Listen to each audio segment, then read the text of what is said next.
Bonjour, bienvenue à toutes et à tous. Alors, rendez-vous annuel des directeurs immobiliers et certains d'entre vous, beaucoup d'entre vous d'ailleurs, étaient il y a encore un instant dans cette salle pour l'assemblée générale de votre association. Nous allons continuer avec d'abord une conférence sur le thème « Le choc de la 4e révolution industrielle ». Et puis ensuite, ça sera la remise des trophées de l'ADI. Et j'invite tout de suite le président de l'ADI, Christian Clairet, à me rejoindre. Monsieur le Président, bonsoir. Bonsoir. Alors oui, journée annuelle, rendez-vous annuel des directeurs immobiliers, et 3 temps dans ce rendez-vous annuel. 3 temps toujours, c'est devenu une institution en quelques années. Permettez-moi tout d'abord de vous dire quel est l'honneur et le plaisir que j'ai à vous accueillir ici aussi nombreux, 300 invités annoncés ce soir, quelques retardataires sans doute, mais un événement qui s'installe dans le paysage immobilier. Nous sommes aux 20 ans de l'ADI et je voudrais, puisque vous êtes là pour entendre nos conférenciers et pas pour m'entendre moi, être le plus bref possible et adresser simplement des remerciements à tous ceux qui nous aident à monter cet événement, et je pense notamment à Catherine Sachreter et toutes ces équipes, les équipes du CIMI. Remercier nos sponsors qui nous aident, leur nom est... Je pense notamment à GA. On va inviter le parrain de l'événement, Sébastien Maty, justement. Et puis, je ne peux pas ne pas, évidemment, commencer par remercier nos invités prestigieux de ce soir. Vous les présenterez dans un instant, qu'ils en soient par avance remerciés. Nous sommes très sensibles à l'honneur qu'ils nous font en prenant de leur temps précieux pour venir nous faire partager leur savoir. Merci Christian Clairet. Oui, je disais Sébastien Maty, président de GA. Alors, parrain fidèle de ces rendez-vous annuels des directeurs immobiliers. Absolument, ça fait faire bientôt quasiment 10 ans qu'on est grand parrain de ce rendez-vous. Et une fidélité qui s'explique. Oui, absolument. On est convaincu que l'immobilier de bureau, c'est un facteur de performance pour les entreprises. C'est une expérience qu'on a acquis auprès de nos clients utilisateurs. Donc on souhaite rester proche d'eux pour bien comprendre leurs attentes, les suivre dans leurs évolutions et puis y répondre au mieux. Alors, votre actualité tombe à point nommé puisqu'on va parler dans un instant de mutation, de révolution. Et vous organisez en ce moment, aujourd'hui et demain à Toulouse, un hackathon sur les espaces de bureau de demain. Quels enjeux, quelles solutions pour réinventer ces espaces de travail? Oui, absolument. Donc on s'est inscrit dans une démarche d'open innovation qui s'est fait en 2 temps. Une première journée, il y a une quinzaine de jours, où les candidats ont pu se familiariser avec le sujet qu'on leur proposait.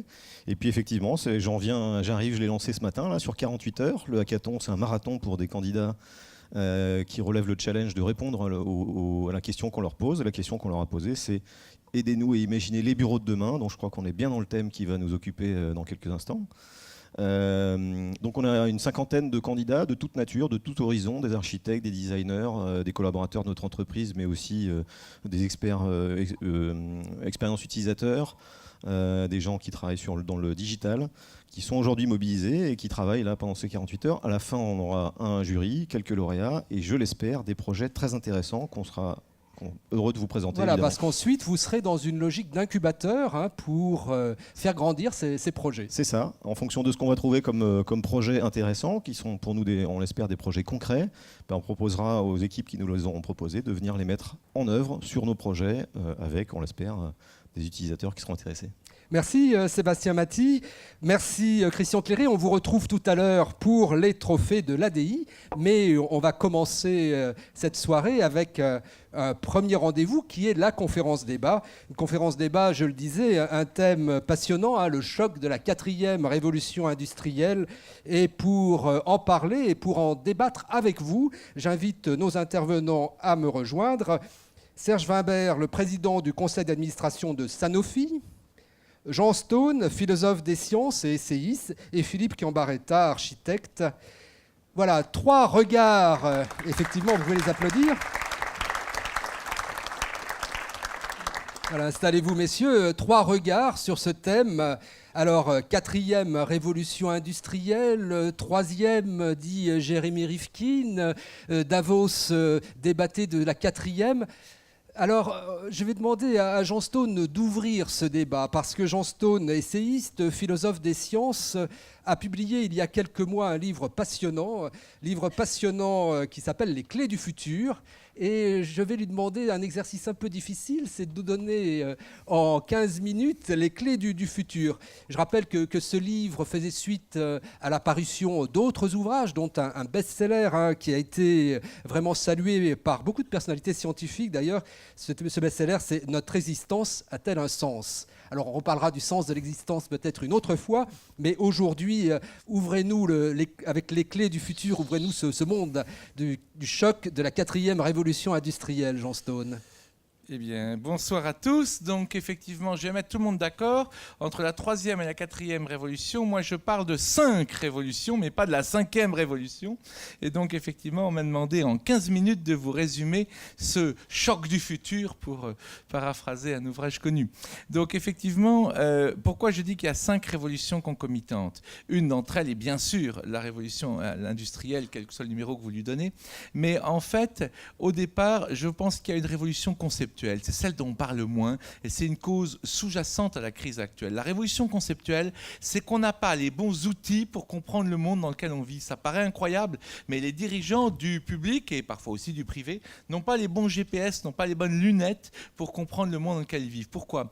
Parce qu'on a été élevé dans un monde, j'appellerais le monde Boeing-Airbus. Boeing-Airbus, c'est 2 compétiteurs, c'est 200 clients qui peuvent acheter un avion neuf et c'est 2 modèles d'avions, bicouloir, monocouloir. Et là, il y a quelques années, 10 ans encore, la plupart des entreprises étaient comme ça. Elles avaient effectivement 200 clients, 5 ou 6 compétiteurs, etc. Aujourd'hui, sur Alibaba, n'importe qui peut acheter un truc à une boîte chinoise et une entreprise peut se retrouver avec 1000 compétiteurs, mais elle peut aussi vendre à 10 000 clients. Et la règle, les concepts qui s'appliquent, ce qu'on appelle science de la complexité, j'étais l'élève du prix Nobel Ilya Prigogine et j'ai beaucoup appris à ses côtés, tous ces concepts-là, on a vu les théories du chaos, l'effet papillon, l'auto-organisation. C'est des concepts qui s'appliquent beaucoup plus dans des mondes complexes que dans des mondes plus simples, le monde que j'appelle Boeing-Airbus. Et donc ça, c'est une des causes du malaise actuel, c'est qu'on n'a vraiment pas les bons outils pour appréhender le risque, pour comprendre ce qui se passe, parce qu'on est dans un monde où on ne peut plus prédire au sens classique du terme, mais on peut prédire dans les grandes lignes. C'est d'autres façons de prédiction, c'est plus flou. Par exemple, les gens qui vous disent, pour un exemple concret, le prix du pétrole sera de $75 en 2025, c'est ridicule. D'ici 2025, je vous prédis que le prix du pétrole va monter 2 fois au-dessus de $100 et descendre 1 fois en dessous de $50. Vous verrez, je vous le prédis. Sauf que je ne sais absolument pas ni quand ni comment ça va se produire. Vous voyez, ça, c'est les nouvelles formes de prévision qui sont proches justement de toutes ces nouvelles logiques des sciences de la complexité où on ne peut pas prédire de façon stricte, mais on peut prédire dans les grandes lignes. Donc c'est conceptuellement qu'il y a une révolution. Ensuite, il y a une deuxième révolution. Et c'est ça, cette révolution industriello-technologique dont nous sommes en train de parler. Moi, je la verrai de 4 façons, cette révolution. Je verrai d'un côté celle que vous connaissez toutes, c'est-à-dire la force du réseau aujourd'hui, qui permet l'optimisation des biens. On loue sa chambre sur Airbnb, et maintenant, vous savez très bien que vous avez dans votre secteur des choses comme bureau à partager, comme desk share, ou comme la location de magasins temporaires, storefront, etc. Donc ça, c'est le Airbnb de l'immobilier d'entreprise qui arrive déjà. Donc vous avez tout ce genre de choses, ce qu'on appelle l'optimisation des biens. Vous louez votre voiture le week-end à un particulier sur drivey.com. Vous rentabilisez votre déplacement au bureau sur Blablacar en prenant quelqu'un en covoiturage. Il y a 26 millions d'annonces actives sur Le Bon Coin pour 65 millions de Français. Donc ça, c'est l'Internet d'aujourd'hui, ce que tout le monde connaît. Ça donne déjà beaucoup de possibilités. Mais les 3 autres Internet qui arrivent, et c'est ça une révolution incroyable, c'est l'Internet des objets connectés à Internet. Demain, tous les frigidaires, toutes les machines à laver, toutes les cafetières seront connectées à Internet. Ça va servir à quoi ? C'est déjà Amazon, ils sont malins, ils ont déjà breveté la machine à laver qui a accès à Internet et donc à votre compte Amazon sur lequel il y a la carte bleue, et elle commande automatiquement la lessive. Au bout de 30 cycles, elle recommande automatiquement la lessive. Vous n'êtes même pas au courant, vous voyez la lessive qui arrive. Ils ont breveté avec Audi une voiture, vous envoyez par GPS la position, le livreur Amazon arrive devant la voiture, il appuie un bouton, ça ouvre le coffre, il met le colis, ça ouvre pas les portes, ça ouvre que le coffre, il met le colis, colis, il ferme, et voilà. Donc vous avez toute une série de révolutions sur les objets connectés à Internet, ce qu'on appelle les puces RFID. Par exemple, un camion arrive dans une entreprise, il n'y a plus rien à faire. Vous appuyez sur un bouton, on envoie une onde, chaque colis répond, vous n'avez même pas besoin de réceptionner les colis, vous mettez ça dans un entrepôt, vous appuyez sur un bouton tous les matins pour vérifier qu'on n'a pas volé pendant la nuit, et évidemment, il y a recommande automatique par l'ordinateur, sans même que vous soyez au courant, du moment que le stock est assez bas. Donc les objets connectés à Internet. Ensuite, il y a les objets fabriqués par Internet.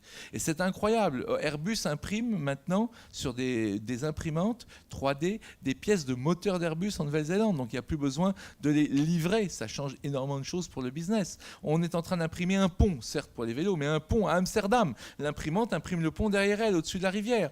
Les Chinois ont déjà imprimé 10 maisons en 24 heures. Voyez. Donc là, ce matin, j'ai vu sur humanoid.fr, ce genre de site, il faut regarder pour voir un peu ce qui se passe, que Dubaï vient d'imprimer des bureaux de luxe sur une imprimante 3D. Vous voyez l'émir de Dubaï très fier avec tous ses bureaux magnifiques, contrairement aux bureaux chinois qui sont imprimés en 3D mais qui sont merdiques. Les bureaux de Dubaï, c'est des bureaux magnifiques et ils sont imprimés tous en 3D. Et Dubaï est très fier de présenter ça comme une révolution high-tech. C'est là où ils vont mettre d'ailleurs leur centre de high-tech dans leurs bureaux imprimés en 3D. Et c'était ce matin. Donc les objets imprimés par Internet, c'est une révolution qui va aussi donner un très grand pouvoir aux gens. Des objets qui coûtaient $20 000 comme des prothèses de bras, et bien maintenant peut s'imprimer pour $5. Je ne sais pas si vous imaginez. Un gamin, son père peut lui imprimer pour $5 en open source un truc qui valait $20 000. Donc ça, c'est déjà une troisième révolution. Les objets imprimés par Internet, les objets connectés à Internet, c'est la deuxième. L'optimisation des biens par le réseau Internet, vous connaissez tous, c'est la première. Et la dernière, ce sera l'Internet de l'énergie. L'Internet de l'énergie, c'est-à-dire qu'on s'échangera de l'énergie comme aujourd'hui, on s'échange des emails. Et ça aussi, potentiellement, c'est révolutionnaire. Vous avez dû voir l'arbre avant à la COP21. C'est un truc biomimétique. Ça ressemble à un arbre de loin, pas de près parce qu'il faut l'améliorer, mais c'est facile à faire. C'est une question d'esthétique. Et bien, chaque petite feuille est en fait une mini-éolienne qui tourne et vous pouvez en mettre plein dans votre jardin au milieu des vrais arbres, 1 sur 2. Et comme ça, vous faites de l'électricité en plus de vos panneaux solaires. Vous arriverez chez vous avec votre voiture Tesla ou autre. Vous allez à 19h vous connecter au réseau électrique, non pas pour recharger votre voiture, non, pour vendre l'énergie électrique qui reste dans votre voiture. Si 5 ou 6 millions de Français à 19h se connectent au réseau pour vendre l'énergie électrique qui reste dans leur voiture électrique dans quelques années, eh bien ça peut remplacer plusieurs centrales nucléaires. Vous voyez, donc c'est ça, il y aura toujours des centrales nucléaires évidemment, mais il y aura également autour des centrales nucléaires ce qu'on appelle le réseau intelligent, qui est quelque chose où on va s'échanger de l'énergie, comme on s'échange, et c'est déjà en test chez ERDF évidemment, comme on s'échange aujourd'hui des emails. Donc vous voyez, révolution de l'Internet de l'énergie, l'Internet des objets connectés à Internet, des objets imprimés par Internet. Et au-delà de ça, évidemment, il y a toute la question, je n'ai pas le temps de parler ici en détail, mais la question dite du transhumanisme. Il y a 1 an déjà, la première connexion a été faite entre un homme, cerveau humain, et un homme qui a perdu les 2 bras, et des bras robots. C'est très impressionnant, à Johns Hopkins Laboratory. Le type bouge ses bras, en fait c'est des bras robots, mais il les bouge, c'est pas comme ces Pistorius, les pieds de Pistorius ils sont morts, c'est juste des ressorts pour sauter comme ça, c'est des pieds morts, mais là c'est des bras vivants, c'est-à-dire que le type contrôle pour la première fois au monde ce qu'on appelle un cyborg, il s'appelle Leslie et il contrôle ses bras robots il y a 30 ans après avoir perdu ses 2 bras. Donc vous voyez là il va y avoir aussi des questions qui vont se poser, qui vont être, à mon avis, la question des droits de l'homme va radicalement changer au XXIe siècle, et ça on n'est pas conscient de ça, c'est aussi une révolution, je ne vais pas parler en détail, mais le droit à l'oubli sur Internet, le droit à la déconnexion d'Internet, et le droit, par exemple, de ne pas porter de puce RFID. Si je fais un sondage ici, je demande qui n'a pas de téléphone portable. Levez la main qui n'a pas de téléphone portable. Personne sur les 300 ne va lever la voilà. main, Jean Stone. Oui, bien sûr. Vous voyez, c'est normal, mais personne ne vous a mis un couteau sous la gorge pour acheter un téléphone portable, aucun d'entre vous. Eh bien, ce sera pareil demain pour les puces RFID. La puce RFID dont j'ai parlé, on les met sur les colis. Mais vérifiez, vous verrez qu'il y a déjà des clubs de foot qui mettent des puces RFID sur leurs supporters turbulents pour les identifier. Le procureur général du Mexique et ses principaux policiers ont tous, et ils le disent fièrement, sur un reportage ABC, une puce RFID dans la peau, parce que comme ça leur permet d'être les seuls à pouvoir rentrer dans les lieux sécurisés. Vous avez des entreprises, déjà en Suède, qui proposent d'implanter des puces RFID sur leurs salariés. pour des raisons de sécurité, et ainsi de suite, et ainsi de suite. Donc vous voyez, on ne vous obligera pas à porter la puce, mais ce sera tellement plus pratique. Vous paierez avec la puce est dans votre doigt, sans contact, plus de carte bleue, vous payez, plus de clé dans la maison, la clé dans la puce, ça existe déjà, plus de clé de la voiture, la clé dans la puce, dossier médical dans la puce, voyez, et vous arrivez à l'hôpital, vous passez après les gens qui ont une puce, parce que les autres, ils ont dossier médical dans la puce, donc ça va plus vite.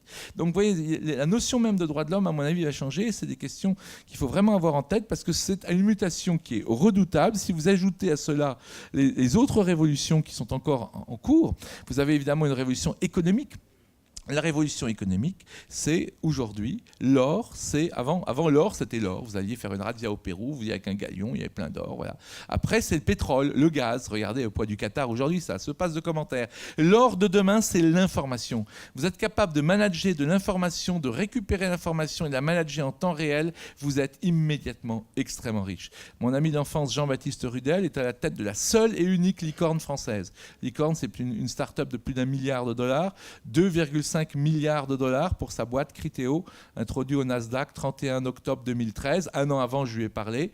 Je lui ai dit, Jean-Baptiste, t'es où? Je t'ai pas eu depuis longtemps, etc. Bon, on joue aux échecs au lycée Victor Duruy.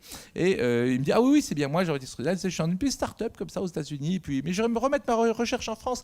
Les Français sont bons pour les calculs. Et un an après, je vois son truc, 2,5 milliards. Donc, qu'est-ce qu'il fait? Il fait le reciblage publicitaire en temps réel. Il fait des trucs que Google ne sait pas faire. Donc, plus vite vous gérez l'information, plus vite vous êtes capable de la maîtriser et plus vite vous serez riche. C'est évidemment un des fondements de cette révolution économique, ce que Peter Drucker appelait la société post-capitaliste, où ce qui compte c'est l'intelligence et l'information et non plus la matière et même les capitaux. Avec 1 milliard de dollars, vous êtes riche, mais vous n'êtes pas sûr de dominer demain. Tandis qu'avant, avec 1 milliard de dollars, vous êtes sûr de dominer votre domaine. Quand vous voyez la suite, par exemple, Microsoft, comment Microsoft a pris le dessus en capitalisation boursière sur IBM, puis lui-même a été dépassé par Google et Google est menacé par Facebook, on est dans un tout autre trip que le trip du monde industriel classique, genre General Motors, Toyota ou comme ça. Et donc ça, c'est une révolution économique. Et toutes ces révolutions-là, technologique, économique, conceptuelle, implique une révolution managériale. Passer du décideur qu'on appellerait le décideur Superman, le gars qui va partout comme Superman, éteindre les incendies, régler tous les problèmes, à un facilitateur, à un chef d'orchestre qui met en musique la créativité de ses salariés, au lieu, encore une fois, d'être le Superman tout-puissant qui va partout. Donc révolution managériale, passer du décideur au facilitateur, et enfin une révolution qui est une révolution sociétale, passer de l'avoir à l'être. Quand on était après la guerre, dans les 30 Glorieuses, on travaillait pour avoir une machine à laver, on travaillait pour avoir une voiture, on travaillait pour avoir une télé. Je n'ai pas demandé qu'il y ait une télé, une voiture et une machine à laver. La réponse est évidemment connue. Donc aujourd'hui, on ne travaille plus pour ça. Donc ça veut dire qu'en fait, évidemment, c'est un problème de pays riches. Les Chinois, ils sont en plein d'en avoir, comme nous il y a 30 ans. Mais ça veut dire qu'aujourd'hui, on existe parce qu'on est cela, parce qu'on vit cela, parce qu'on incarne cela. On est prêt à laisser un job bien payé parce qu'on veut du sens dans sa vie. Ce matin, j'étais à un colloque, il y avait à la fois le MEDEF et la CGT, et le sens, c'était au Conseil économique social, le sens dans l'entreprise. Voilà, le sens dans l'entreprise. C'est des questions qui font partie de cette révolution sociétale, qui est celle qui est en grande partie portée par la génération qui arrive maintenant dans vos entreprises. Et cette révolution-là, c'est la révolution de passer de l'avoir à l'être. Donc vous voyez, 5 révolutions: révolution technologique, révolution conceptuelle, révolution sociétale, révolution managériale et révolution économique. Alors pour finir, comment on fait pour survivre à tout ça? Alors il y a plusieurs solutions. C'est un véritable tsunami qui arrive. On n'a pas vu ça depuis le passage du monde agraire au monde industriel. C'est quand on est passé du monde agraire au monde industriel, quand on a développé la machine à vapeur, le chemin de fer et après la voiture, etc. C'était des révolutions incroyables. Et ça s'est pas fait dans la douceur. Relisez Dickens, relisez Zola. Ça s'est fait dans l'extrême douleur. Mais personne n'a envie de revenir vivre au XVIIIe siècle. Personne. Parce que franchement, c'était pas très marrant. Mourir à 40 ans, pouvoir mourir d'une simple infection. La plupart des enfants n'atteignent pas l'âge adulte, etc. Bon, donc je pense que ça va être pareil. Il va y avoir un grand choc, il va y avoir de la casse, mais quand il y a une mutation de ce genre-là, ça rebat les cartes et ça donne des possibilités incroyables. Il y a un tsunami qui arrive, comme en 2004, il est déjà là. Il y a ceux qui le voient et qui vont s'enfuir à temps. Il y a ceux qui ne le voient pas et qui vont le prendre en plein dans la figure. Et puis il y a ceux qui le voient et qui vont avoir le culot de surfer dessus. C'est dangereux de surfer sur un tsunami, mais si vous surfez dessus, ça peut vous amener à des hauteurs incroyables, comme mon ami Jean-Baptiste moitié strudel. Vous prenez la vague au bon moment, vous avez 2,5 milliards. Pourquoi ? Parce qu'en période de tsunami, toutes les cartes sont rebattues. Vous étiez né au 17e fils de métayer breton en Bretagne, c'était foutu. Vous étiez métayer toute votre vie, vous aviez zéro chance de faire autre chose. Après, il y a eu la révolution industrielle, et aujourd'hui, dans cette nouvelle révolution d'un monde post-industriel ou post-capitaliste, peu importe comment on l'appelle, ou cette révolution de l'intelligence ou de l'information, eh ben, effectivement, il y a des tas de possibilités. Alors bon, pour terminer, je dirais, il faut être prêt à tout. J'ai un exemple que j'ai entendu parler, peut-être quelqu'un que vous connaissez, qui était directeur immobilier d'une grande boîte française. Il a été licencié, 55 ans, il n'a pas retrouvé de travail. Sa femme est iranienne. Elle dit, chérie, c'est l'occasion, on va vivre à Téhéran. Pas très enthousiaste, le gars, d'aller vivre chez les mollahs. Et j'ai demandé, mais comment il fait maintenant ? Oh, il est ravi. Il gagne très bien sa vie. C'est le prof de tennis et de golf de toute l'élite de Téhéran. C'est le comble du snobisme à Téhéran d'avoir d'un Français comme prof de tennis et de golf. Imaginez ce grand directeur immobilier qui joue au tennis et au golf juste pour se détendre. Jamais il aurait imaginé que ça lui sauverait la vie à Téhéran. Donc c'est pour ça que je disais, je suis joueur d'échecs, j'ai jamais gagné un centime avec les échecs. Peut-être que demain, ça me sauvera la vie. J'en sais rien. Dans le monde de demain, ce qu'il faut être, c'est être résilient. C'est pour avoir énormément de cordes à son arc. Pas seulement jouer au golf, au tennis ou aux échecs, mais avoir beaucoup de cordes à son arc, envisager l'inenvisageable, et 2, être toujours à l'écoute d'idées nouvelles. Ce qui va réussir dans le monde de demain, dans ce monde extrêmement chaotique où, comme je vous disais, on ne peut pas dire le prix du pétrole sera de temps ou le prix du mètre carré de bureau sera de temps, mais il va monter de temps à temps et descendre de temps à temps dans une période de temps. Ça, c'est la prospective dans un monde complexe. Et bien, dans ce monde-là, ce qu'il faut, c'est toujours à l'écoute, toujours prêt à acquérir des idées nouvelles, à remettre en cause ses certitudes, et puis toujours, il va envisager l'inenvisageable, toujours être capable d'avoir beaucoup de cordes à son arc et d'être prêt à réagir à temps. Voilà. Merci Jean Stone pour ce panorama express et cette précision dans la démonstration. Alors, cette révolution de la connaissance, de l'information, qui se vit sous 5 formes de révolution elle-même. Et vous avez beaucoup évoqué la santé, d'ailleurs, dans cette première intervention. Ça tombe bien parce qu'on a avec nous la chance d'avoir Serge Wimbert, alors aujourd'hui président du conseil d'administration de Sanofi. Faut-il rappeler que Sanofi, c'est 115 000 salariés, c'est le 6e groupe de santé au monde. Les 3/4 de votre chiffre d'affaires se font hors d'Europe et vous employez donc des salariés dans une centaine de pays, 27 000 en France. Et avant de présider aux destinées de Sanofi, vous avez dirigé la CFAO, puis PPR, Pinot Printemps, la Redoute. Et il faut savoir aussi que Sanofi est la première entreprise française en termes de recherche et de développement. Donc, dans cette révolution que nous sommes en train de vivre, qui est en train d'émerger, vous cherchez aussi à prendre la vague. Mais peut-être une première question sur le secteur de la santé et comment est-il impacté par cette révolution industrielle ? Bonsoir à tous. Je vais répondre à la question, mais je voudrais souligner la difficulté de répondre aux défis qui viennent de nous être présentés quand on est une entreprise déjà en place. Parce que, évidemment, quand on rentre sur un marché et qu'on n'a pas l'héritage d'une implantation, ou d'implantations multiples, d'un corps social et d'un héritage particulièrement important, comme c'est le cas d'une grande entreprise, eh bien, les mouvements sont infiniment plus aisés. Alors, le grand défi pour nous, évidemment, c'est de faire face à ces vents extrêmement violents. Je dis violents sur un plan strictement factuel. C'est pas, la violence en soi n'est pas quelque chose qui doit nous faire peur, mais globalement, jamais nous n'avons connu, je pense, dans l'histoire économique, une rapidité et une ampleur de changement comme celle à laquelle nous sommes confrontés. Alors, pour la santé, on peut dire que la santé est assez protégée parce que c'est un univers extrêmement réglementé. Donc, on ne peut pas rentrer sur ce marché aisément. Il y a des barrières multiples. On ne peut pas lancer des produits aisément. Même les applications les plus simples qui sont lancées par énormément de start-up passent par la fourche caudine de la réglementation. Et ça en refroidit plus d'un. Et c'est d'ailleurs un problème en soi puisque l'innovation est freinée par la réglementation. Mais globalement, entre les agences réglementaires qui évaluent les médicaments ou les procédures, L'obsession de la sécurité et évidemment les problèmes de fabrication et de sécurité de fabrication, globalement, la santé est sans doute aujourd'hui l'un des marchés qui est le moins pénétré par l'univers, par la révolution digitale. Et puis vous produisez des médicaments, vous n'êtes pas dans l'immatériel, même si vous êtes aussi connecté à cette nouvelle forme de santé. Et vous avez des initiatives en cours qui justement permettent d'anticiper sur de nouvelles pratiques.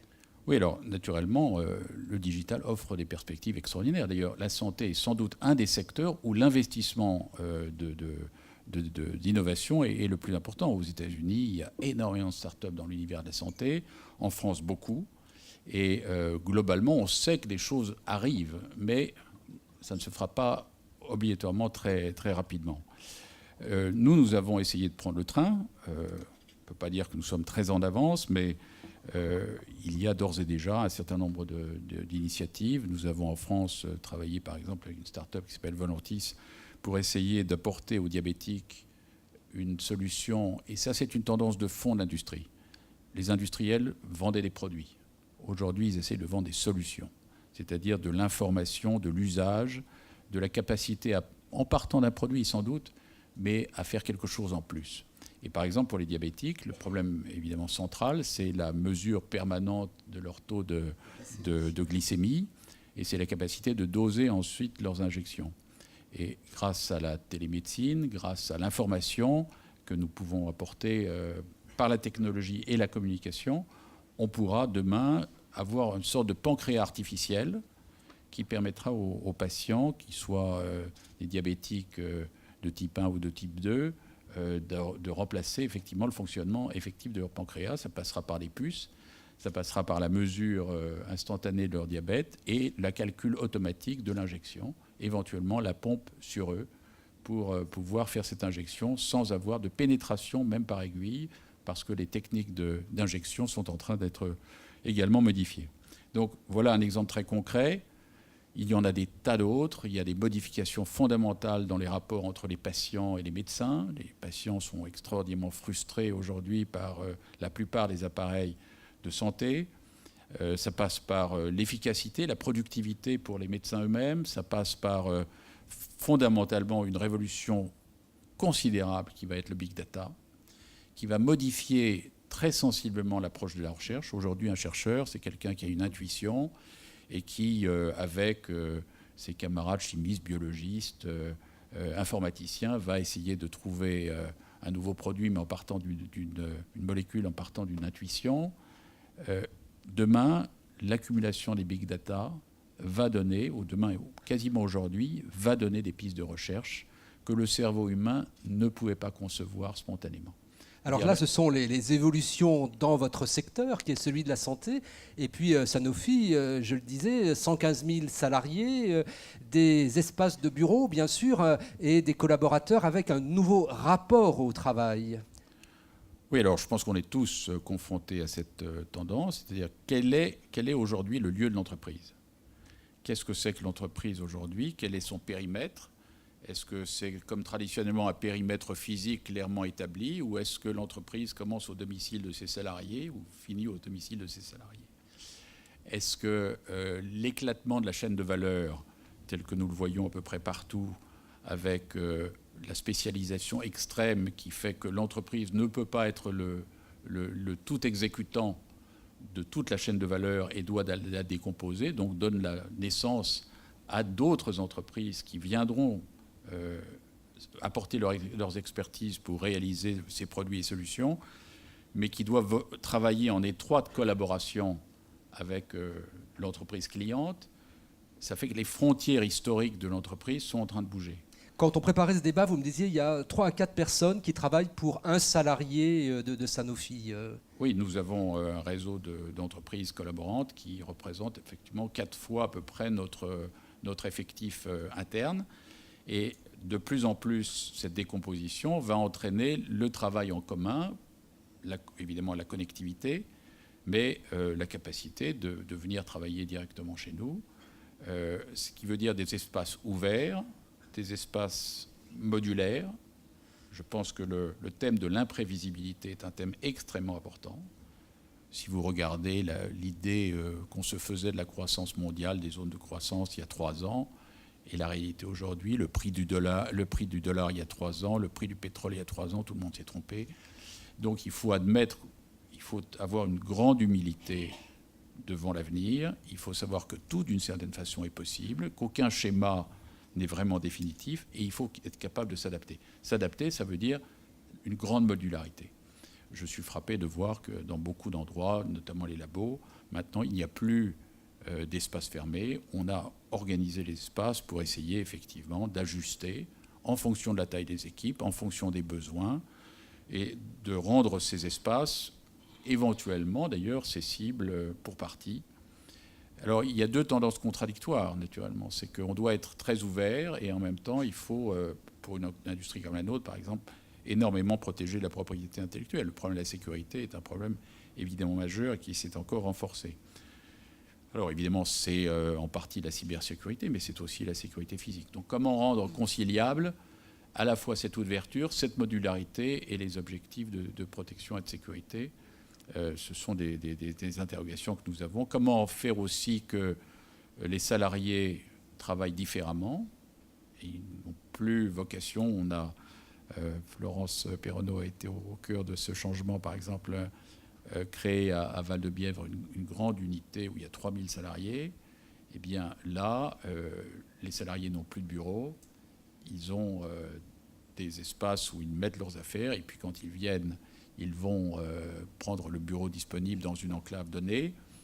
Par contre, si effectivement le nombre de mètres carrés par salarié est de 8 mètres carrés, ce qui peut, au regard des critères classiques, eh bien on a consacré 50% de la surface de l'immeuble à des amenities ou à des fonctions collectives. Et ce sont des espaces de vie.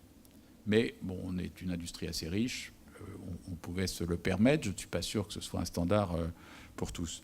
Ce qui me frappe le plus, c'est quand même ce besoin d'adaptabilité intense que doit avoir l'entreprise. Et évidemment, je suis aussi investisseur immobilier par certains côtés, donc, puisque j'ai cette activité.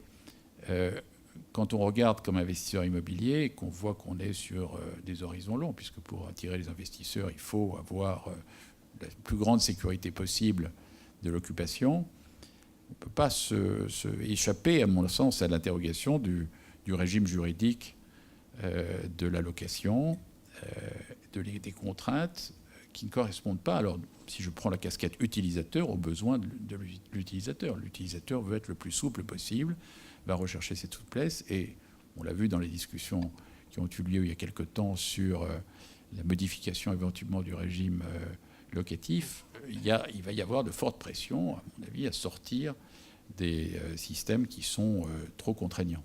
Alors la nécessité d'être agile, vous le disiez, mais aussi dans ces espaces de travail, dans le rapport aussi qu'ont vos collaborateurs au travail.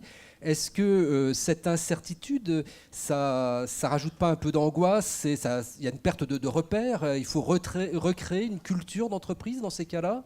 Alors, vous savez que le mal-être au travail, enfin les handicaps mentaux ou le taux d'absentéisme lié à des problèmes de mal-être au travail représente aujourd'hui une des causes essentielles de l'absentéisme. Donc il y a un problème aujourd'hui de la capacité à transmettre dans l'entreprise cette situation d'incertitude.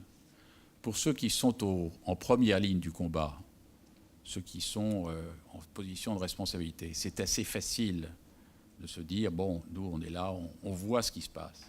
Le problème, c'est la répercussion au niveau 2, 3 et 4. Parce que ceux qui sont dans ces positions 2, 3 et 4 ne savent pas exactement ce qui se passe. Ils n'ont pas nécessairement la maîtrise de leur avenir. Et donc, il y a un sentiment d'accélération du temps, mais avec des secousses telluriques qui sont importantes et qui créent effectivement une situation dans l'entreprise de grande tension. Et ceci n'est pas un phénomène spécifiquement français. C'est un phénomène qu'on retrouve partout, même aux États-Unis, qui est une économie beaucoup plus souple. Ces problèmes-là se posent avec acuité. Donc, je pense que c'est un des grands enjeux de l'entreprise, c'est d'arriver à trouver ce moyen d'adaptabilité dans son corps social et de le faire accepter. Ça veut dire aussi des réflexions sur l'emploi, sur l'employabilité, sur les garanties qu'on peut donner à un certain nombre de salariés de formation, d'adaptation, plus importantes sans doute que par le passé, parce qu'effectivement, ils en auront besoin, et nous aussi. Merci Serge Wimbert. Comment se vit cette révolution industrielle qui arrive, qui est déjà là dans un grand groupe comme Sanofi? On continue le tour de table et puis ensuite on aura le débat avec vous à partir des questions que vous poserez à nos intervenants, à partir aussi de vos réactions ou des témoignages de ce que vous vivez dans vos métiers. Alors Philippe Cambaretta, architecte, fondateur d'une revue qui s'appelle Stream, et vous aviez consacré d'ailleurs le 2e numéro de cette revue à une thématique qui est celle des directeurs immobiliers d'entreprise, puisque c'était After Office. Comment on pense la dématérialisation du travail avec de nouvelles valeurs d'autonomie, d'indépendance des collaborateurs qui remettent en cause la pérennité de la place traditionnelle de l'immeuble de bureau et même au-delà de sa place dans la ville. Oui, bonsoir, merci de m'avoir invité. Je suis impressionné de voir autant de directeurs immobiliers, je n'étais pas préparé. Vous le voyez d'ailleurs sur l'écran, effectivement, je dis architecte, mais puis il y a 2 noms à côté, PCA Stream. Et en fait, ce que ça veut dire, c'est que je pense que cette époque absolument incroyable qu'on est en train de vivre, faite de complexité, d'incertitude, également de crainte, et dans laquelle on n'a pas le GPS pour s'orienter, c'est une époque dans laquelle je trouve que l'architecture, dans peut-être une nouvelle acception, peut être un métier, retrouver ce caractère assez formidable que ça a eu par le passé, parce qu'en fait, c'est un des points, un des lieux où se concentre effectivement la complexité des savoirs. Et donc, je pense que c'est une opportunité aujourd'hui, comme on sait que dans une époque dans laquelle l'humanité de demain sera urbaine et que l'essentiel de nos problèmes globaux devront se régler à partir des villes. On est avec l'ensemble des acteurs de la fabrique de la ville que vous constituez, et nous, architectes, un petit peu au point de rencontre. Et donc, en fait... Et dans la gestion de la complexité qu'évoquait Jean Stone. Absolument, absolument. Et je trouve, moi, ce qui me passionne... je vais revenir à votre question sur le Stream 2, mais c'est vraiment l'idée d'inventer pour moi une nouvelle définition de l'architecture, une architecture 3.0 qui doit complètement relever ce défi d'être une façon dans la méthode de travail de répondre à de nouveaux enjeux. Et personnellement, j'ai démarré l'architecture à 37 ans. Parce que justement, j'ai eu cette envie, je me suis dit, c'est là que ça se passe. C'est là que ça va se passer demain, c'est passionnant, les enjeux vont être là. Après une formation scientifique où j'avais eu cet accès aux sciences, au MIT. Donc j'avais vu se préparer ces mutations quand j'étais jeune. Et aujourd'hui, je vois dans l'architecture que est rentré depuis un an à peine un mot qui était absolument absent du vocabulaire de cette profession, qui est le mot d'innovation. On parlait de création, on ne parlait pas d'innovation. Donc l'innovation, c'est l'entrée effectivement de la technologie et de la recherche dans l'architecture. Et alors effectivement, à titre, donc dans ma démarche, il y a une dizaine d'années, je me suis dit, on ne peut pas continuer à être simplement en train de répondre à des commandes, à dessiner des immeubles sur un cahier des charges qu'on nous donne. Il est impératif de faire un travail de recherche quotidien. Ça doit être une discipline qui nous accompagne chaque jour, d'essayer de comprendre ces mutations. Et donc le programme Stream, qui est un programme de recherche à l'agence, a été toujours de se dire, prenons des grandes idées comme ça, et essayons d'y travailler non pas 15 jours, mais 1 an, 2 ans, 3 ans, jusqu'à ce qu'on ait l'impression d'avoir un peu compris quelque chose. Et après, ça nous accompagne. Et ce que vous avez en commun avec Jean Stone aussi, c'est de mobiliser des cultures différentes, de comprendre cette complexité à partir de regards de sciences, des sciences sociales. Et ça correspond aussi à cette culture de la révolution industrielle qu'on est en train de vivre. Absolument. On est obligé aujourd'hui d'être transdisciplinaire et en fait de passer de ce qui était un peu la culture de la modernité, de l'antithèse, de diviser les domaines de savoir, à passer à l'époque de la synthèse et au contraire d'être capable de les réunir. Et ça, c'est très compliqué. Et c'est très difficile. Donc la revue, c'est un peu un exercice de ce type-là, de faire parler des anthropologues, des philosophes, des économistes, des artistes, et de voir tous les points de vue autour d'une thématique. La première, c'était sur l'économie de l'immatériel, la première revue. Et le deuxième, effectivement, qui s'appelle After Office, c'était une question qu'on s'est posée en 2008, juste après la crise des subprimes. Il m'a paru évident, comme une intuition, qu'on continuait de recevoir de la part de nos mandataires des questions, des cahiers des charges sur les immeubles de bureaux qui étaient toujours les mêmes. Et je me suis dit, c'est pas possible qu'on continue comme avant.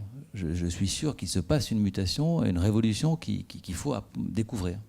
Et donc on a fait 3 ans de recherche pour essayer de comprendre effectivement ce qui se tramait.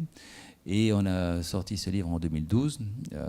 Et à ce moment-là, on ne parlait pas trop de ces sujets, des mutations de travail. Et petit à petit, je suis impressionné de voir avec quelle vitesse, je pense qu'il y a 3 ans, on n'aurait certainement pas eu le débat qu'on a ce soir. La vitesse avec laquelle ça s'est diffusé.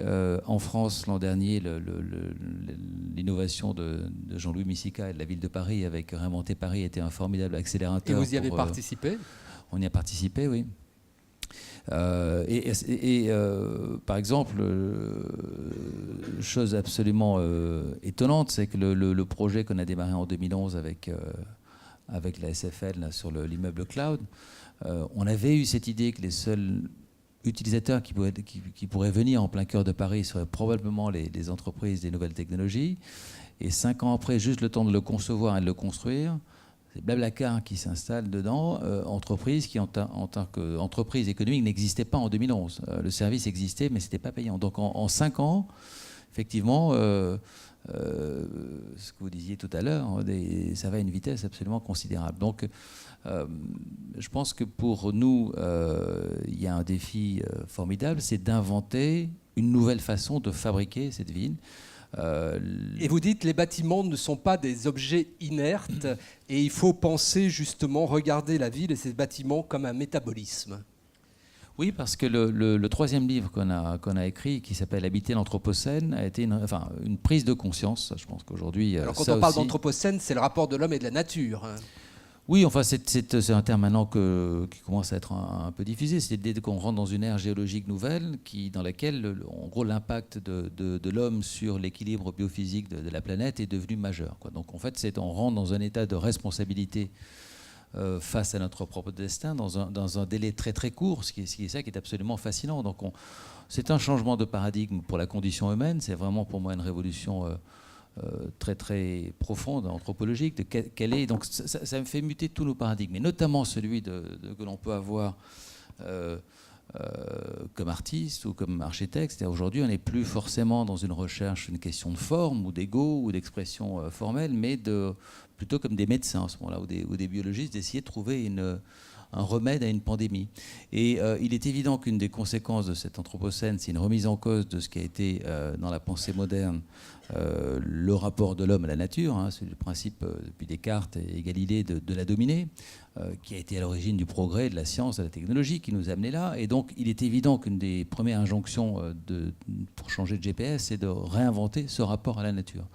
Et donc tout simplement, c'est par exemple de regarder aujourd'hui un immeuble, non plus comme un objet inerte dans une nature éternelle et infinie, ce qui est un petit peu la vision corbusienne encore, hein, le jeu savant et magnifique des objets sous la lumière. Non, aujourd'hui, c'est de changer complètement d'approche, de regard sur cet objet et le voir comme quasiment un organisme vivant, ou en tout cas un métabolisme qui va naître, vivre, disparaître, avec donc l'introduction de la dimension de temps, dont parle beaucoup Rifkin dans cette thèse également, et dans le fait que par exemple, la physique doit passer d'un référent mécanique à un référent plutôt thermodynamique. Donc, introduire la notion de temps.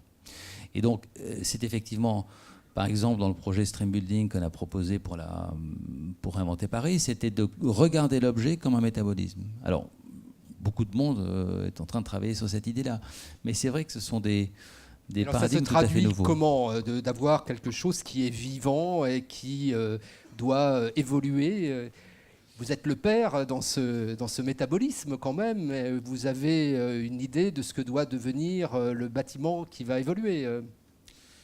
Alors, c'est à la fois, enfin, on est aux prémices je pense, de ces réflexions-là. Il y a, on doit passer l'étape du verdissement juste cosmétique, de mettre des éléments végétaux un peu partout dans les bâtiments. Ça s'apparente à une espèce de cliché littéral. Là, on essaie d'explorer des sujets comme est-ce que l'agriculture urbaine a un sens. Donc, si vous voulez, dans la méthode, je pense qu'on se pose ces questions-là. Il faut derrière enchaîner avec de la recherche. Donc, on le fait là dans un bâtiment, mais derrière, on va produire une recherche pendant 6 mois, 1 an, pour essayer de voir dans le monde entier aujourd'hui, est-ce que cette chose-là a vraiment un sens économique, écologique? Est-ce que c'est juste une tarte à la crème et un effet de mode? La construction bois, c'est la même chose, c'est-à-dire qu'on est obligé de travailler, enfin de chercher et d'introduire la recherche dans notre travail, ce qui était pas du tout le cas. Et donc, pour conclure, je dirais, le mouvement moderne parlait avec cette formule que tout le monde connaît, la forme suit la fonction. Aujourd'hui, on est dans une époque dans laquelle c'est la fonction qui change en premier. Et donc, cette compréhension des fonctions, de nos usages, est un bouleversement total.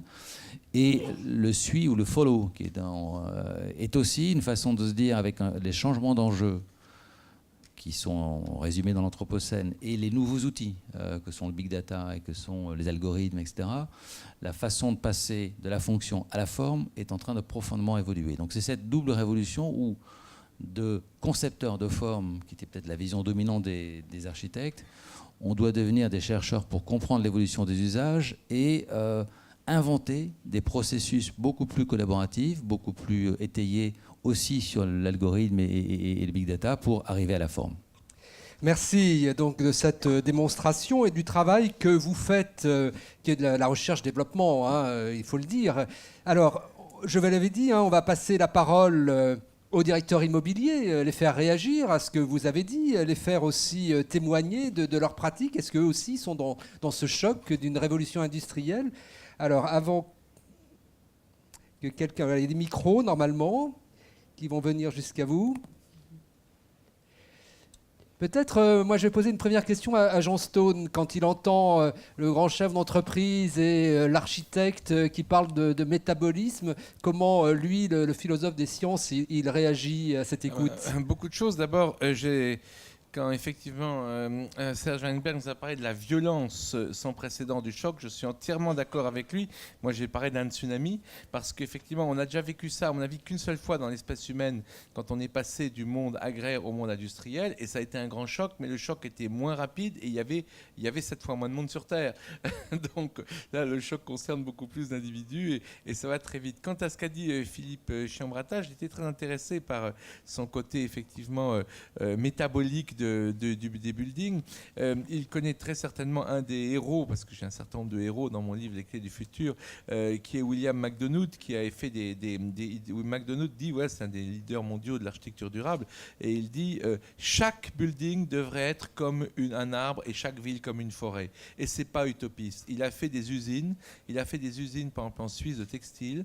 Quand les ingénieurs des eaux et forêts sont venus, ils pensaient que le matos était cassé, parce qu'ils connaissaient la pollution de la rivière, et l'eau qui sortait de l'usine était beaucoup plus propre que l'eau de la rivière. Eh bien non, c'est ce qu'on appelle une usine à écologie positive, c'est-à-dire que plus cette usine fonctionnera, plus elle dépolluera l'eau de la rivière. Dans un coin extrêmement pollué des États-Unis, il a fait une usine Ford avec le plus grand toit vert au monde, qui aspire l'air de la ville pour capturer les particules et les bloquer dans un toit en terre. Plus cette usine fonctionnera, plus elle dépolluera la ville. Vous vous rendez compte, c'est de l'écologie positive, c'est des choses, c'est juste le début, mais c'est des choses incroyables. Et effectivement, McDonough dit, moi je suis pas du tout un expert en architecture, mais il dit tout est à repenser, parce qu'on fait aujourd'hui, et c'est scandaleux, les mêmes buildings à Caracas, à New York, à Shanghai, à Tokyo, à Marrakech et à Stockholm, mais on devrait faire des choses complètement... On devrait faire des choses complètement différentes. On ne peut pas faire le même building dans un climat où il fait plus 50 et un climat où il fait moins 30. Quoi. Donc voilà, donc on est dans une standardisation et on doit changer complètement nos représentations de l'immobilier. Pour moi, quelqu'un comme McDonough a été quelqu'un qui m'a vraiment mis, qui m'a mis le pied dans une nouvelle vision du monde. Donc effectivement, je suis tout à fait d'accord avec vos recherches que je ne connais pas encore, mais que je suivrai avec intérêt. Alors, une première prise de parole. Voilà, le micro arrive jusqu'à vous et je vous demanderai de vous présenter, s'il vous plaît. Mettez-vous debout, qu'on vous voit bien. Voilà. Ah, je crois que le micro ne fonctionne pas. Et réessayez. Pas mieux. On va surtout vous apporter un autre micro. Celui-là, il marche, on peut le prendre. Voilà, ça arrive. Et cette fois, on pourra vous entendre. Ah.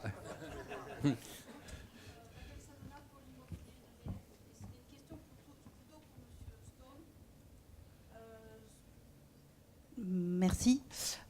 C'était plutôt savoir est-ce que la dématérialisation et la décentralisation, c'est pas une espèce de miroir aux alouettes qui cache en fait une réalité un peu différente ou qui pourrait se révéler différente. Nous sommes des êtres matériels, donc on se nourrit pas, on s'habille pas et on n'habite pas des données.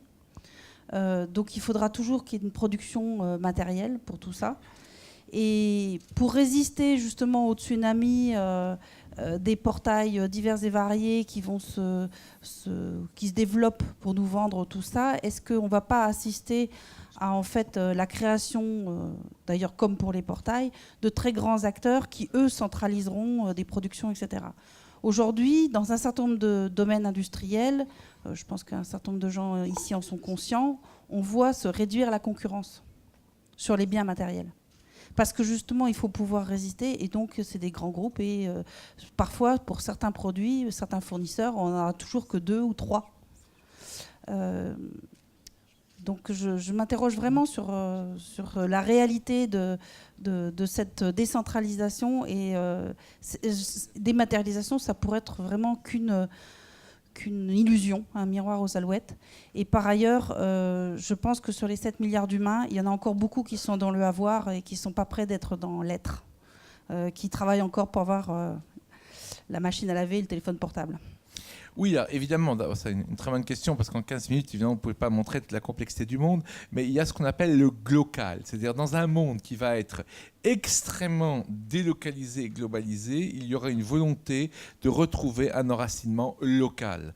Je donne un exemple dans mon propre livre, je l'ai composé en partie dans mon village natal de Préchac en Gironde, petit village de 1000 habitants, sauf qu'il était tapé par une collaboratrice qui était à Bali, en Indonésie, et une autre qui était en Espagne, et j'utilisais je ne l'ai pas écrit, j'utilisais des dictaphones dont j'envoyais les messages. Vous voyez. Donc, et d'un autre côté, localement, vous allez avoir votre AMAP. L'AMAP, c'est une association de producteurs où vous allez vous adresser à des petits producteurs locaux pour acheter votre nourriture parce que vous avez envie de savoir d'où vient la qualité de votre nourriture. Donc, vous allez avoir un réenracinement local, d'autant plus qu'il va marcher dans certains domaines, pas tous. Hein, c'est pour ça qu'il y a des domaines où il y aura 10 000 concurrents et des domaines où, au contraire, vous voudrez avoir votre producteur de pommes de terre, votre producteur, etc. Donc oui, première réponse, il y a effectivement une espèce de, je dirais, d'aller-retour entre le globalisé et le localisé. Deuxièmement, le globalisé, on ne peut pas le nier. Quand on a vu déjà les révolutions arabes, quand on voit qu'avec les mouvements comme les Anonymous, des mouvements auto-organisés, sans chef, application typique des théories de Prigogine et d'autres, eh bien, vous avez des étudiants mexicains ou des jeunes de Clermont-Ferrand qui donnent à des Tunisiens et des Égyptiens les outils pour pouvoir continuer à manifester. Et à manifester comment ? Grâce aux appels à manifester sur Twitter et Facebook, première chose qu'ont coupé les dictatures. Donc quand on voit ce genre de schéma, on comprend bien qu'évidemment on est dans un monde complètement différent et que ce n'est pas un miroir aux alouettes, le monde nouveau va tout changer, c'est évident. Mais il y aura ce besoin, il y a le mouvement Slow Food en Italie, par exemple, qui correspond à des problématiques justement anti-fast food de ce que vous avez Mais Jean Stone, annoncé. si on revient au monde de l'entreprise, Madame nous dit, derrière une apparence de décentralisation, vous avez une concentration et de très grands groupes qui apparaissent. Ça, c'est un autre problème. C'est le problème Alors, du GAFA, question oui. qui vous est posée, mais Bien qui sûr, peut être c'est aussi posée au patron de Sanofi. Non, mais c'est le GAFA. Il est évident qu'il y a des entreprises, les nouveaux géants. Regardez, Jacques Attali qui m'a fait l'honneur et l'amitié de faire la préface de mon livre. Qu'est-ce qu'il dit, Attali, dans Une brève histoire de l'avenir ? Il dit, voilà, il va y avoir l'hyper-empire. L'hyper-empire, c'est Google, Amazon, Facebook, Apple. Et face à l'hyper-empire, il y aura une hyper-résistance qui risque d'amener une hyper-guerre. Et comme il faut quand même être optimiste, après l'hyper-guerre, il prévoit l'hyper-démocratie. Donc on voit bien qu'effectivement, ces problèmes se posent. Maintenant, la bonne nouvelle, c'est pour ça que j'ai parlé de Criteo. Criteo, c'était rien en 2012, c'est 2,5 milliards de dollars en 2013. Donc ça veut dire qu'effectivement, vous avez des nouveaux entrants dans des marchés qui sont ce type de marché-là, les marchés la succession Microsoft, Google, Facebook dont je parlais, c'est des marchés très très différents qui permettent en quelque sorte de déloger les leaders meurt, pas assez facilement, mais beaucoup plus vite qu'on imagine. Et ça, pour moi, c'est un peu une garantie démocratique aussi. Mais bien sûr, le problème de l'hyper-empire va se poser avec le pouvoir de boîtes comme Google, c'est évident. Serge Maimbert, quand on est à la tête du 6e groupe mondial de santé, on est dans l'empire. Non, enfin, il faut surtout éviter de penser comme ça. Mais je suis beaucoup moins optimiste que vous ou que Jacques Attali sur l'équilibrage de la domination, résistance. Je ne suis pas sûr que cette dialectique fonctionne réellement pleinement. Les États-Unis bénéficient d'un avantage extraordinaire qui est le marché intérieur considérable. Ils ont spontanément un effet d'échelle très conséquent. C'est comme ça que se sont construits les GAFA. Mais aujourd'hui, ce qui se passe au-delà du marché naturel, c'est qu'ils ont atteint une telle taille, de tels moyens d'accumulation des données, de telles ressources en matière d'intelligence artificielle, une telle capacité d'attraction de talents, que l'écart qui est en train de se créer entre les GAFA et le reste du monde, et le reste des joueurs, crée un avantage compétitif absolument considérable et je pense extrêmement difficile à rattraper. Et nous sommes en train d'accepter, tous autant que nous sommes, puisque nous sommes tous utilisateurs, j'imagine, très largement d'au moins un de ces GAFA, voire les 4, je pense que nous sommes en train d'accepter dans l'univers dématérialisé une situation de quasi-monopole dans un certain nombre de domaines que nous n'accepterions pas dans l'univers non dématérialisé. Il y a une sorte d'abdication intellectuelle face à ce phénomène de sous-estimation. Alors on parle évidemment des aspects fiscaux du problème, mais à mon sens, les aspects fiscaux sont assez secondaires par rapport à l'enjeu culturel, scientifique, de pouvoir, parce que derrière la maîtrise des données, on parlait des big data derrière, il y a toute une série de conséquences sur la transformation de la chaîne de valeur. Je prends l'exemple de la santé. Demain, l'accumulation des données par un Google, avec lequel nous sommes partenaires d'ailleurs dans la partie Life Science, lui permettra d'avoir une connaissance parfaite de la vie de tout le monde, globalement, enfin, sauf peut-être les Chinois, puisque c'est beaucoup plus difficile en Chine. En matière de santé, on pourra retracer les risques, les probabilisations des uns des autres. Donc, en termes assurantiels, l'assurance va complètement changer de nature, puisque chaque individu pourra être pesé à l'aune de son risque biologique, du risque de son comportement, puisqu'on pourra suivre son comportement. Est-ce qu'il a l'habitude de rouler plus vite sur les routes qu'autorisées? Ça se verra, puisqu'il a son téléphone. Et ensuite, quand vous êtes assureur et que vous êtes le payeur final, puisque c'est comme ça que ça marche par exemple aux États-Unis, vous pouvez passer des appels d'offres auprès des grandes compagnies pharmaceutiques pour dire voilà, moi, le type de traitement que je veux. Et globalement, nous sommes en train, à mon avis, d'être à l'aube de changements fondamentaux dans la chaîne de valeur et dans le poids relatif des uns et des autres dans cette chaîne. Et je pense que c'est ce qui se passe notamment aux États-Unis dans le domaine de la santé, qui était un paradis pour l'industrie pharmaceutique. C'était 50% du profit de l'ensemble de l'industrie pharmaceutique. Aujourd'hui, alors il y a eu l'Obamacare qui a introduit beaucoup de pression dans le système, mais l'apparition des big data et les enjeux du big data font que globalement, la pression sur tous les fournisseurs du système va être absolument considérable. Alors, on va prendre une autre intervention qui souhaite poser une question ou témoigner ou réagir tout simplement. Voilà, une main qui se lève et un micro qui fonctionne, qui vient jusqu'à vous. Bonsoir, donc Baptiste Breton, moi je suis cofondateur d'une start-up qui s'appelle Néonomade. J'ai une question qui est plutôt, qui est pour le panel, mais plutôt pour le chef d'entreprise. On est d'accord, je pense qu'on est d'accord ici pour dire tout le monde que le changement arrive très vite et qu'il faut trouver des solutions rapides et qu'on peut peut-être courir à la catastrophe.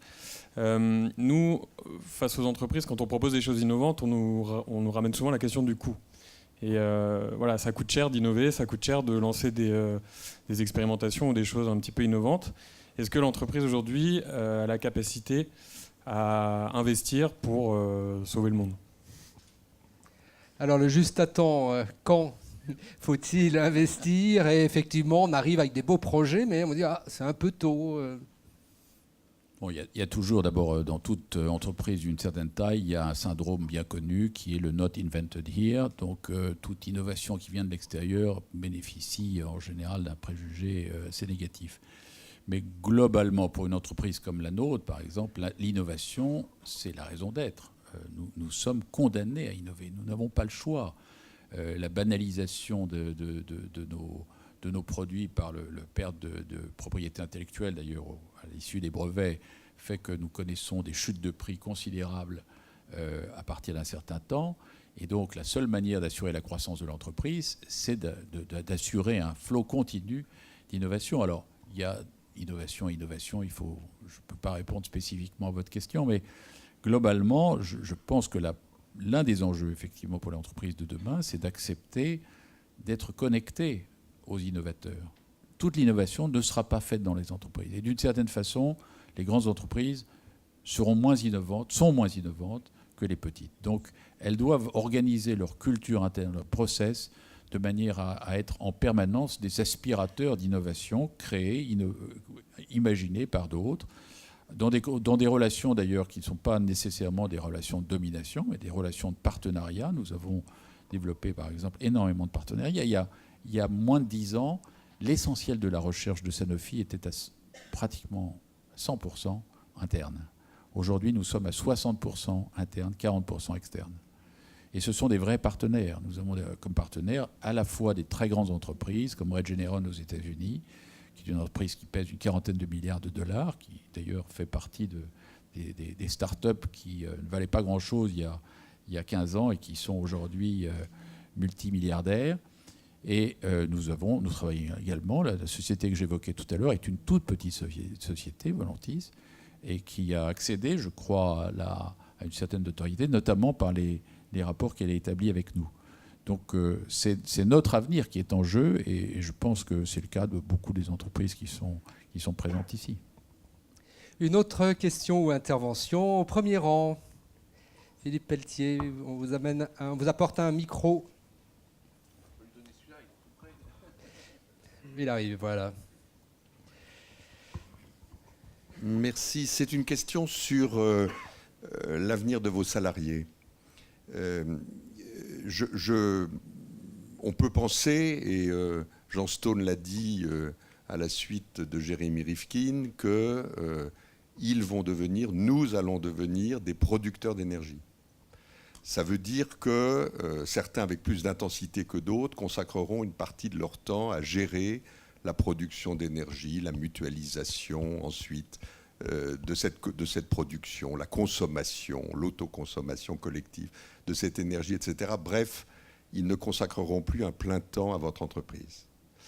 Il est possible aussi que, devant le champ du possible qu'ouvre cette révolution, ils soient tentés par le statut d'auto-entrepreneur et qu'ils imaginent qu'à côté de leur travail de salarié dans votre entreprise, ils puissent développer des activités. Bref, je crois que ces évolutions-là, qu'on peut considérer comme constituant du désordre, mais toute révolution porte nécessairement du désordre, sont des évolutions probables, même si la prévisibilité est compliquée dans cette époque.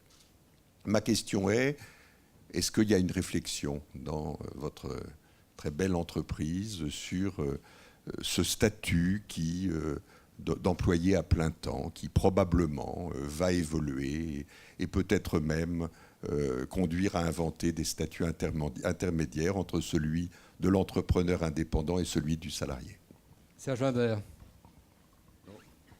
Je vais sans doute vous décevoir, mais je ne pense pas qu'il y ait aujourd'hui des réflexions sur ce sujet dans l'entreprise, parce que les enjeux de transformation interne mobilisent toute l'énergie de l'entreprise.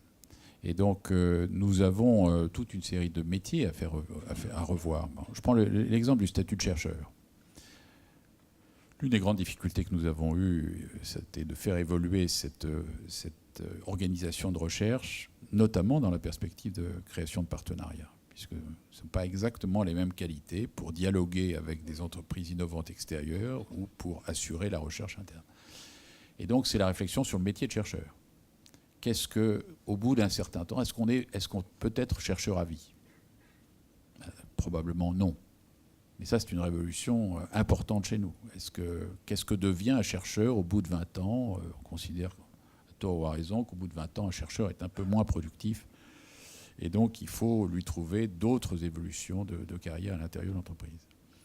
Je crois qu'on n'est pas encore du tout au niveau où on accepte que, en termes de travail, l'essentiel ne soit pas assuré au sein de l'entreprise. Alors, je pense qu'il y a plusieurs statuts dans l'entreprise. Depuis très longtemps, c'est pour ça que moi personnellement, je ne suis pas un adepte de la thématique de la 4e révolution. Il y a un livre formidable de Robert Reich qui a été écrit en 91, donc il y a 25 ans, qui distingue 2 catégories de travailleurs. Et cette distinction est absolument frappante. C'est les manipulateurs de symboles, c'est-à-dire les gens qui sont formés, qui sont capables de se mouvoir dans le monde moderne. Et puis les travailleurs, ce qu'ils appellent les travailleurs routiniers, qui soient d'ailleurs les travailleurs du secondaire ou du tertiaire. Et il prédit que l'écart entre ces 2 catégories va aller croissant. Et ce qu'on a vu d'ailleurs avec des inégalités de revenus considérables aux États-Unis qui se sont creusées au fil du temps. Et on voit bien aujourd'hui que le grand enjeu, c'est l'évolution des travailleurs routiniers dans l'entreprise. Ce n'est pas tellement l'évolution des manipulateurs de symboles. Et je pense que le grand enjeu pour nous, c'est effectivement de s'assurer que la flexibilité que nous envisageons, et je ne parle pas de flexibilité au sens de droit du travail, mais beaucoup plus fondamentalement la flexibilité de l'entreprise, son adaptabilité, sa réversibilité, sa capacité de travailler différemment très rapidement, eh bien, elle implique effectivement une réflexion sur l'univers du travail et la capacité à organiser une vie d'adaptabilité à l'intérieur de l'entreprise. Et ça passe par, à mon avis, toute une diversité de solutions. Diversité de solutions. Alors, notre débat va toucher à son terme. Je vais interroger d'abord Philippe Cambaretta, des nouveaux métiers aussi qui apparaissent. La notion d'innovation que vous soulignez, comment la prendre en compte ? Comment elle est reçue quand vous tenez ce discours nouveau ? Et puis, on terminera avec Jean Stone aussi sur ce nouveau rapport au travail, peut-être au salariat et à de nouveaux métiers.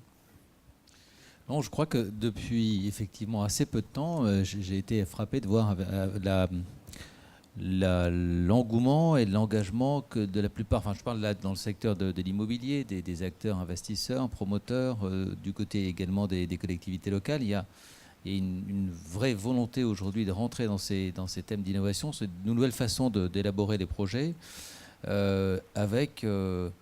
on est passé d'une attitude un petit peu juste, on le faisait par communication ou par... je dirais, pour faire plaisir. Un peu comme le greenwashing que vous évoquiez tout à l'heure. Bah, je pense que ce sera vraiment des sujets essentiels dans les années à venir, c'est d'aller au fond des choses, quoi. Enfin, de ne pas se contenter, parce qu'on voit bien, il y a très vite des effets de mode qui s'installent et puis s'arrête la pensée, quoi. Il va falloir vraiment que cette innovation soit réelle et permanente. Merci. Jean Stone. Oui, je vais y répondre un petit peu à monsieur, parce que moi, je mène justement une réflexion sur le travail. Et, vous avez cité Rifkin, je ne vais pas aussi loin que lui quand il prédit la disparition pure et simple du travail salarié, évidemment. Oui, bien sûr, il va y avoir des mutations. Je prévois qu'on aura tous demain au moins 3 jobs. Au moins 3 jobs. On aura le job qu'on a actuellement, et si on a la chance de le garder, mais on aura aussi un job sur ce que Chris Anderson appelle la longue traîne, c'est-à-dire quelle que soit votre passion, quel que soit votre centre d'intérêt, il y a des hommes et des femmes sur Terre qui le partagent et vous pourrez leur vendre quelque chose ou c'est eux qui vous vendront quelque chose. Donc demain, vous allez faire du trekking en Bolivie, vous allez ouvrir un site pour vendre une nouvelle protéine que vous avez découvert pendant votre trekking. C'est trop tard pour le quinoa. Il y a 5 ans, on ne savait pas que ça existait. Aujourd'hui, tout le monde mange du quinoa, y compris moi. Bon, mais une protéine comme le quinoa. Vous avez une femme indienne, vous allez ouvrir un site pour vendre la médecine ayurvédique indienne. Et si vous n'avez pas de femme indienne et pas fait de trekking, vous allez faire un site de crowdfunding pour produire les artistes que vous aimez alors que vous êtes directeur immobilier. Et il y a plein de gens qui font ça. Et puis vous aurez un 3e job Vous avez peut-être même un quatrième. Le troisième job, par exemple, c'est grâce à des sites comme Kickstarter.com. Avant, vous aviez une idée, il fallait faire une étude de marché, il fallait avoir un business angel et il fallait avoir un emprunt bancaire pour réussir à monter une boîte. Aujourd'hui, vous faites un truc qui séduit les internautes et comme le gars qui a révolutionné le marché de la glacière ou celui de la douche ou celui de la montre connectée, 3 ingénieurs qui sont devant Sony, d'ailleurs Apple et Samsung, mais devant Sony, tous ces gens-là ont récolté 10, 12 ou 11 millions de dollars sur Kickstarter.com. Pas d'études de marché, ils ont déjà les clients, pas de banque, pas besoin d'emprunt bancaire, pas de business angel. C'est des révolutions. Et donc, il y a demain un accès à ce genre de situation qui va faire que demain, on aura tous, comme je dis, multi-talents, multi-facettes, multi-jobs et multi-activités. Et multi-interrogations, malgré cette belle leçon que vous venez de nous donner, et l'envie de surfer sur le tsunami. Merci, messieurs. On peut les applaudir.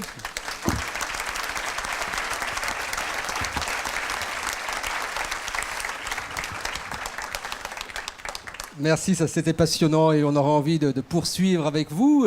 Mais le temps tourne et c'est un autre moment de ce rendez-vous annuel des directeurs immobiliers qui arrive maintenant. Merci en tout cas d'avoir pris le temps de ce partage sur cette révolution industrielle, le choc que nous vivons, qui est celui de notre génération, et la nécessité de s'adapter à la complexité. Voilà, j'invite à nouveau Christian Clairet à me rejoindre puisque nous allons passer maintenant à un moment sympathique de ce rendez-vous annuel des directeurs immobiliers. C'est dans le détail. Bien sûr, il